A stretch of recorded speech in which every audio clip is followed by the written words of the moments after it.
রাষ্ট্রীয় স্থাপনা গণভবন ছিল। দেশের রাষ্ট্র ও রাজনীতির ঐতিহ্যবাহী স্মারক। গণভবন বর্তমানে স্বৈরাচার হাসিনার দুর্নীতি, দুঃশাসন, অনাচার, অপকর্মের প্রতীক।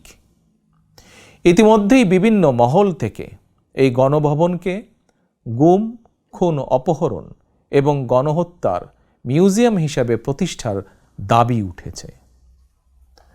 2009 সালের পিলখানায় সেনা হত্যা থেকে শুরু করে 2013 সালের শাপলা চত্বর হত্যাকাণ্ড, 2012, 2014, 2015, 2018, 2022 এবং 2023 সালে গণতন্ত্র পুনরুদ্ধার আন্দোলনের সময় গুম ও বিচার বহির্ভূত হত্যাকাণ্ড, 2018 সালের কোটা বিরোধী আন্দোলন এবং নিরাপদ সড়ক আন্দোলনে 2024 সালে গণঅভ্যুত্থানে শহীদ এবং গুম হওয়া মানুষদের স্মৃতিগুলো এই মিউজিয়ামে সংরক্ষিত থাকবে।